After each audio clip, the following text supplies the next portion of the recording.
Boa tarde, pessoal.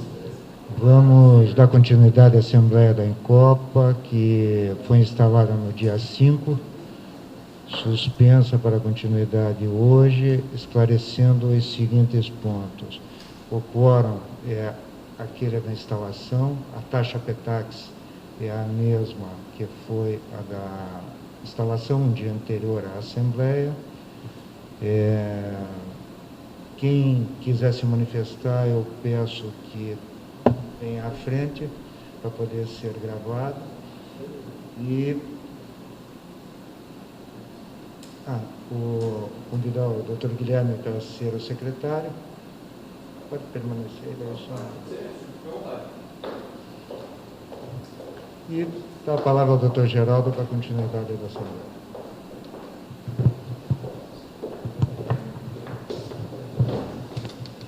Obrigado. Agradeço, doutor Brasília, agradeço a mesa, agradeço a presença dos senhores, senhoras. Pois bem, nós, conforme combinado, nós protocolamos as alterações ao plano de recuperação ainda esta semana. Porém, mesmo assim, as negociações continuaram. Normal de um processo de recuperação judicial que tenhamos negociações contínuas, necessário, bom para se chegar ao acordo mais adequado. E hoje eu tenho a primeira colocação em relação ao próprio plano que foi protocolado, as próprias modificações, plano que foi alterado, se há alguma dúvida por parte dos presentes. E, por outro lado, eu já ciente de que há algumas sugestões ou até questionamentos, já deixo aí em seguida aberto para podermos discutir e colher as sugestões. Okay? Então, primeiramente, em relação a dúvidas ao plano, há algumas sugestões. Doutora Tatiana, com a palavra, representando o credor Crown. Olá, boa tarde a todos.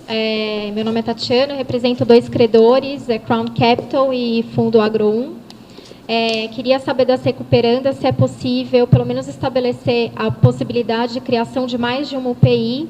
Eu sei que o plano prevê a alienação de uma UPI em Copa, mas a gente sabe que tem 2 plantas e talvez seja interessante para maximizar o valor da venda na UPI. Ok. Essa questão de uma ou 2 UPIs, inicialmente, pela recuperanda, acreditávamos que uma única UPI, reunindo todos os ativos de produção de soja, farelo de soja e óleo, pudesse alcançar aí um valor, maximizar o valor que é o interesse de todos aqui. Mas, analisando a questão, a gente vê sim a possibilidade de divisão em 2 UPIs, que seriam uma UPI equivalente, vamos dizer assim, à planta industrial de Cambé e a outra planta de Araucária. A gente precisaria ter um pouco mais de detalhes aqui. E uma das coisas que também vieram à baila nessa discussão, a doutora Tatiana me corrija se estiver errado, a gente pode sim dividir em 2 UPIs, porém a gente não pode abrir mão de vendê-las conjuntamente. Conjuntamente ou para o mesmo comprador ou para compradores separados, porque o projeto do plano para atender aos credores, ele realmente tem que prever a venda das UPIs. Então, talvez a gente precise estudar um mecanismo de que, mesmo havendo 2 UPIs, possamos garantir que o plano esteja sendo cumprido e o plano realmente vai ser levado a cabo somente com a venda das 2. Então, a gente precisa aí, inserindo, aceitando isso que a priori a recuperanda aceita, a divisão em 2 UPIs, vamos estabelecer algum mecanismo que resguarde esse ponto. Mais alguma dúvida em relação? Do ponto do meu cliente, só para afirmar aqui, acho que, pelo que eu entendi, do ponto do meu cliente, é possível fazer a divisão desde que seja uma venda conjunta. Isso.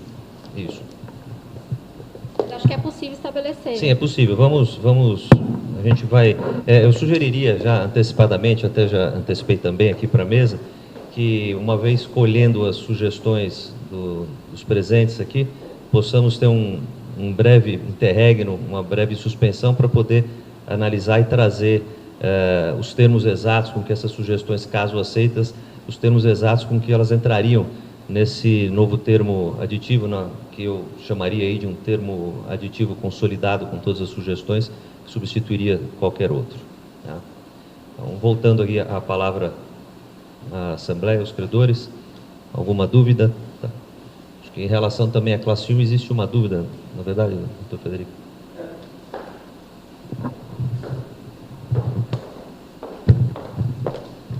Boa tarde a todos. Guilherme Afonso, representante do Ramos do Anon Advogados. Na verdade, até em vista dessa explicação nova de ser possível a formação de 2 UPIs e a venda conjunta ou não, uma das preocupações dos credores trabalhistas é que aconteça o evento da venda da UPI e por qualquer vicissitude o caixa esteja indisponível para a empresa, de forma que esses valores não possam ser direcionados para o pagamento dos credores da classe 1.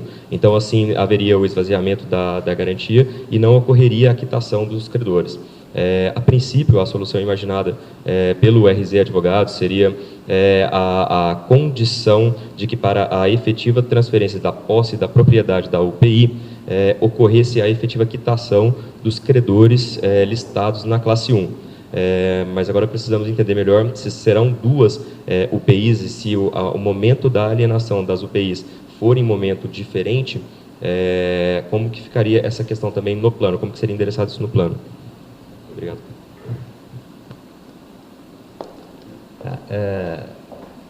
Pode ser observado já nesse aditivo, nesse aditamento, que existe a previsão de direcionamento do crédito, do saldo, do preço das UPIs, existe uma previsão expressa do que, em primeiro lugar, deverá ser quitado.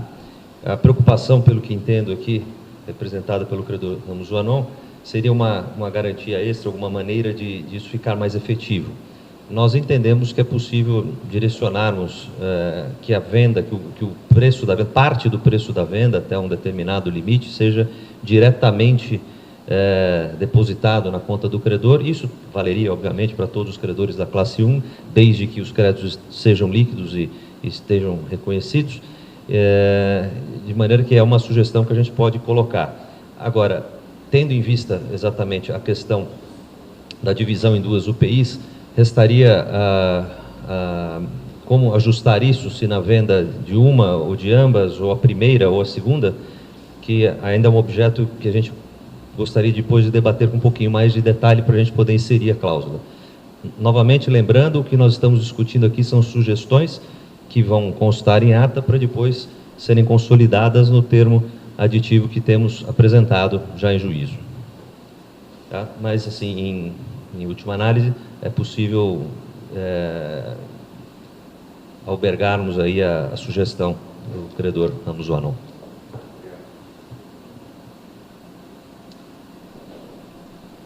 Falando pelo credor, pela investidora, parte interessada, FEMA.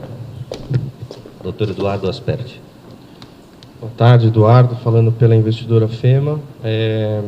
Analisando o aditamento do plano que foi proposto, acho que a gente gostaria de consignar no plano que, enfim, tendo transcorrido todos os anos, desde 2014, da primeira aprovação do plano, acho que a gente gostaria de consignar de uma forma mais clara quais são as obrigações remanescentes pela FEMA 2, que a gente entende que são basicamente as obrigações de cumprir os compromissos de rateio, se houver, e de cumprir os compromissos de aquisição dos créditos classe 2 e classe 3 e líquidos quando se tornarem ilíquidos, e que o aditamento ao plano contenha expressamente e unicamente essas obrigações. Ok. Nesse caso, a Incopa entende, a recuperanda entende que é totalmente factível de constar no plano ou em ata os limites das obrigações assumidas pela FEMA, até porque foram, em grande medida, já encerrados com o sucesso do plano de recuperação originalmente aprovado, e também podemos inseri-lo no aditamento que estamos discutindo hoje. De lado, agora falando pelo lado da Encopa, que está presente aqui na figura dos seus diretores estatutários, o senhor André Tomasi, o senhor Facim. Existe mais alguma coisa que queira ser colocado para os credores, não?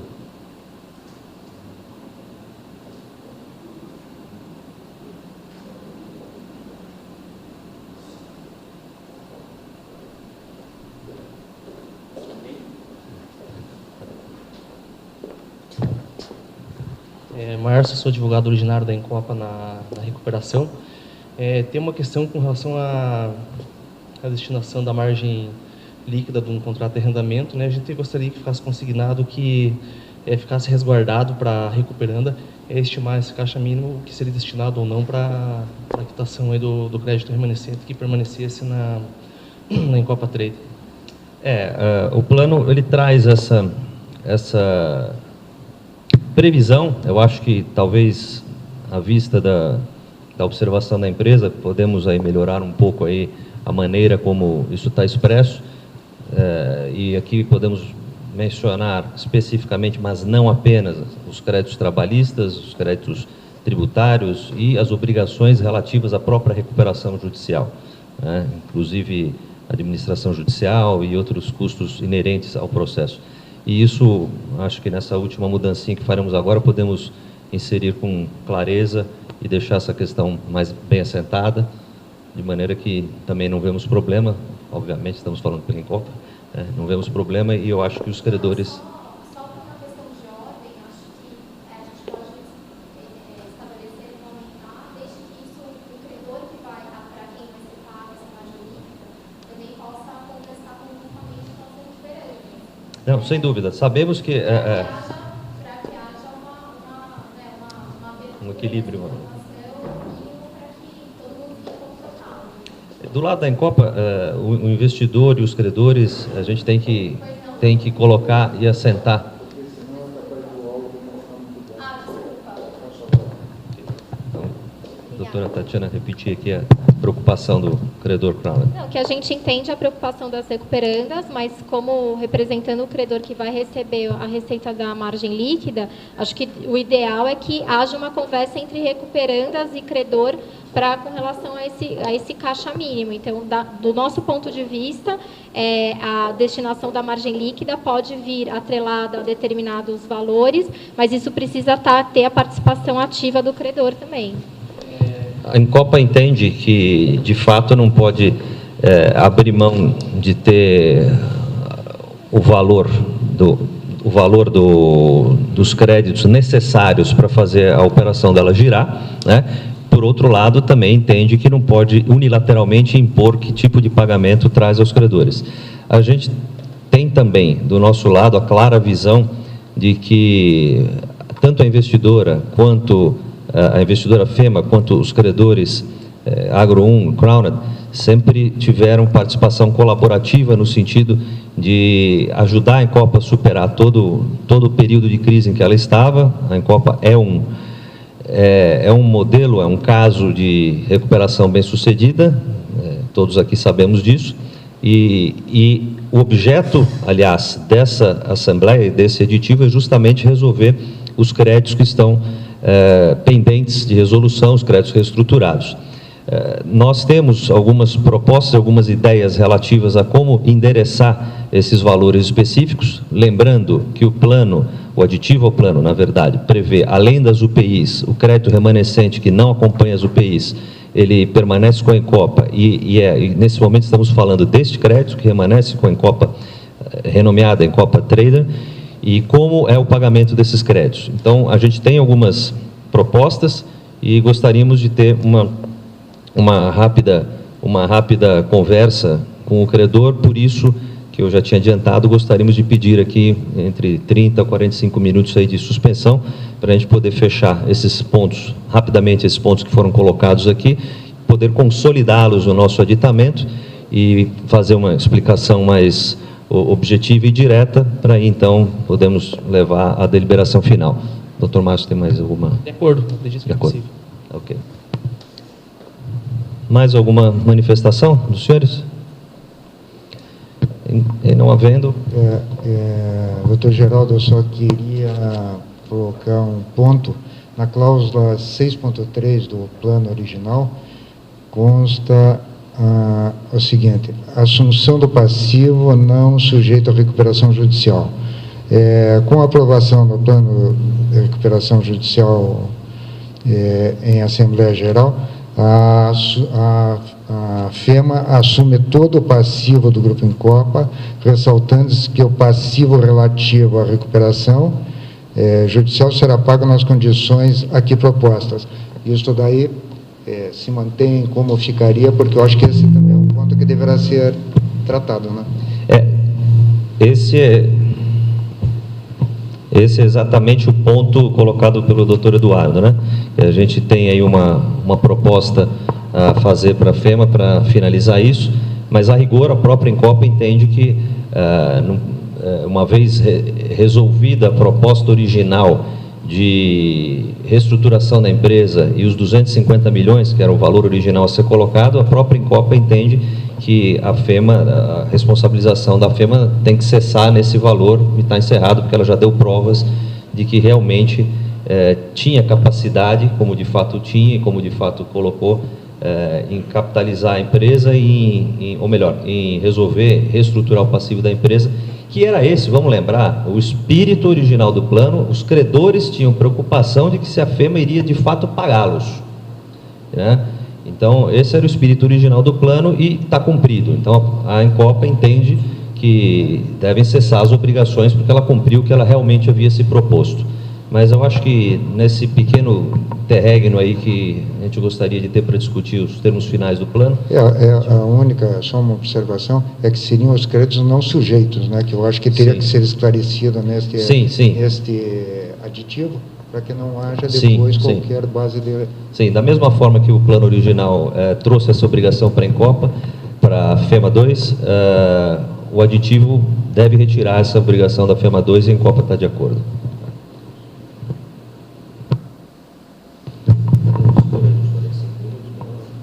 Então, atendendo a solicitação do Dr. Geraldo, suspensão por uns 40, 45 minutos, para depois nós darmos continuidade para o encerramento da Assembleia. Só para a gente trazer a termo as sugestões aqui e tê-las bem especificadas e poder ter dar uma última olhada e poder seria levar a votação. Seria interessante, inclusive, daí talvez a cláusula que for mudada, trazer uma nova redação dizendo que tal cláusula passará a ter nova redação. Isso. Tá bom? Ok, combinado. Obrigado.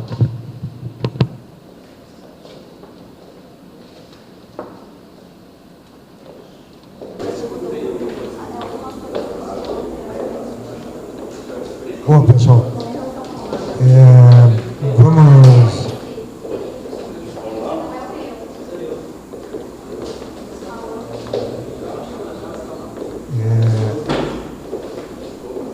Vamos dar continuidade aos trabalhos. Alguém tem alguma colocação em relação ao que foi discutido? Porque senão vamos colocar em votação. Pois não.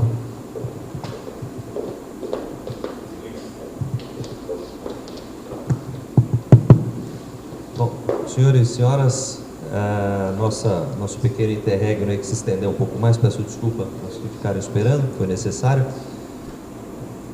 Debatemos, fizemos algumas alterações na linha do que já foi explicado aqui no início dessa Assembleia.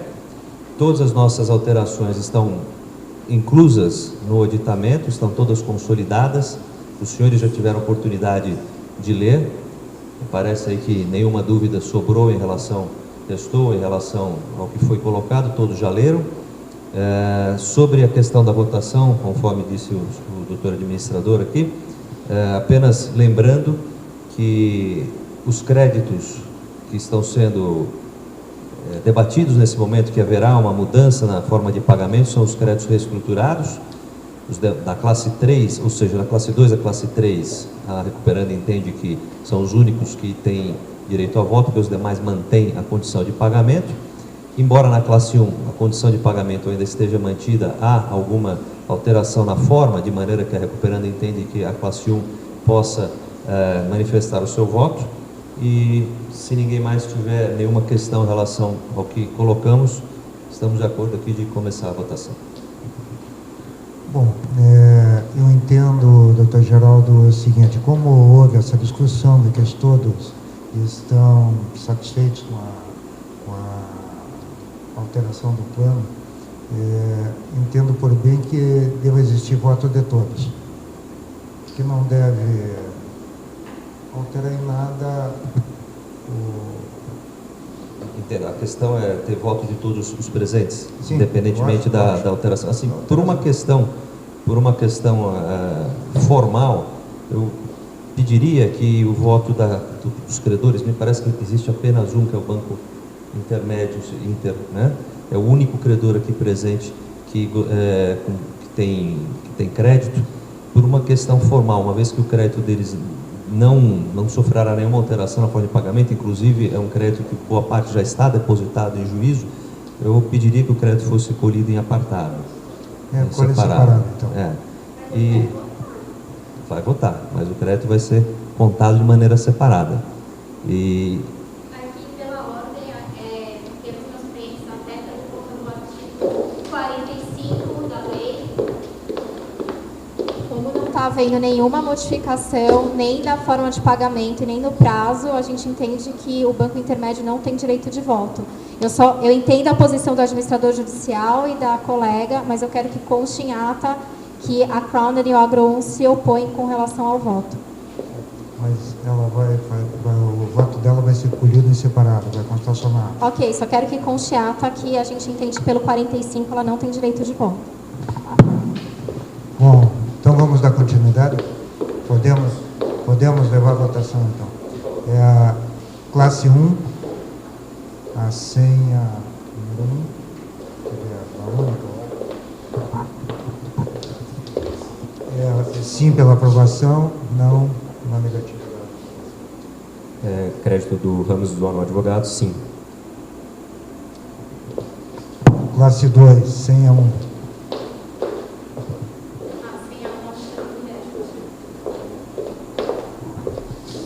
Classe 2, crédito de Portugal, abstenção. Senha 2. Acho que é para o Crown, né? Aprova. E a 3. Agro 1 aprova. A classe 3, senha 1.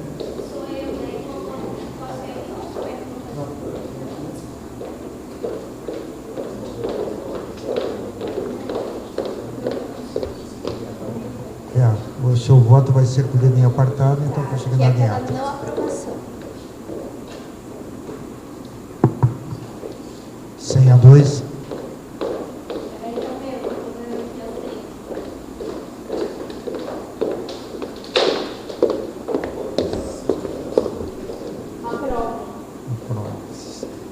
Aprovo. Senha 3. Aprovo.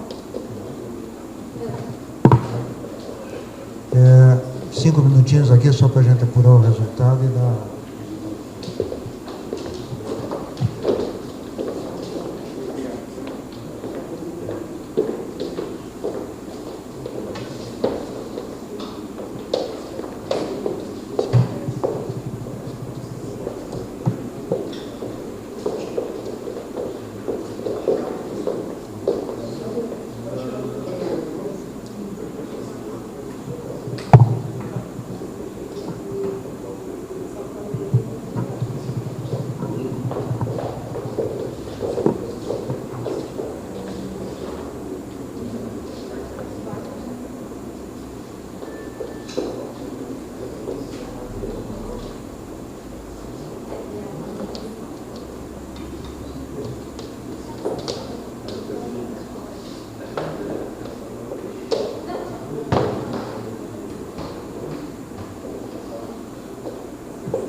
O Rodrigo vai ler o resultado aqui e esclarecer algumas situações. Apenas antes da proclamação do resultado, uma observação em relação ao crédito do RZE Advogados. Na sessão de instalação havia sido considerado um valor sem levar em consideração o valor já informado nos autos de recuperação a pedido do juízo em abril de 2017.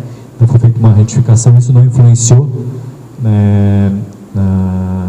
no quórum de instalação da Assembleia, e ressalvando que para efeitos da votação hoje foi considerado já o valor ajustado, sendo que todos os valores estão na mesma data base, que é 9 de janeiro de 2013. E, em relação ao resultado, então, sem considerar os votos dos credores Portigon e Banco Intermédio, foi o seguinte: classe 1, apenas o critério por cabeça, 100% de aprovação. Classe 2, no critério por valor, 100%, equivalendo a R$ 697.191.450,67, e no critério por cabeça, 100%, pela aprovação. Na classe 3, no critério por valor, 100%, equivalendo a R$ 908.577.166,73, e no critério por cabeça, também 100%. Na coleta em apartado dos votos dos credores Portigon e Banco Intermédio, o Portigon foi a pedido da doutora Tatiana, não influenciou no resultado, porque o voto foi pela abstenção. Então, na classe 1 permanece o mesmo resultado, evidentemente, 100% pela aprovação. Na classe 2, 100% no critério por valor,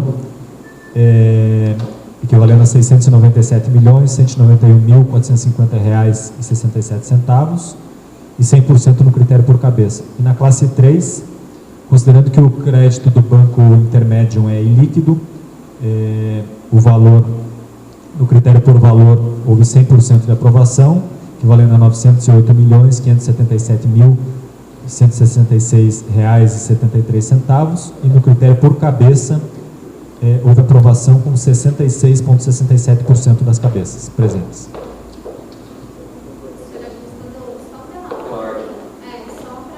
Só para consignar, deixar claro que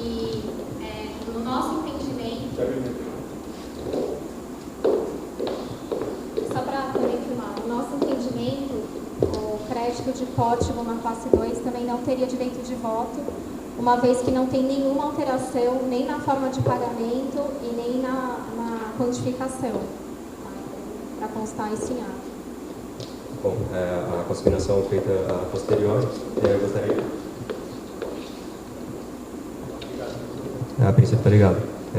A consignação feita a posteriori, então eu gostaria de fazer uma devolutiva para as recuperandas e para o advogado das recuperandas, para que seja esclarecido se de alguma forma o plano interfere ou modifica a proposta aprovada de pagamento no antigo plano ou nas garantias do credor Portugal.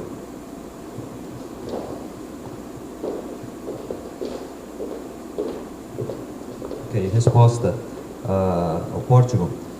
A gente esclarece que não há nenhuma mudança, conforme já manifestado pela vereadora, pela doutora Tatiana, que representa a Crown e a Agro, não há nenhuma mudança, continua todas as regras que existiam no plano original aprovado. Em razão disso, não havendo modificação nem da proposta de pagamento, nem das garantias do Portugal, o Portugal concorda com a desnecessidade de voto. Bom, assim sendo, está aprovado o plano. Mais alguma observação? Senão estamos encerrando a assembleia. Precisaria de 2 credores de cada classe para assinar. Onde existam, né? Encerrada a assembleia.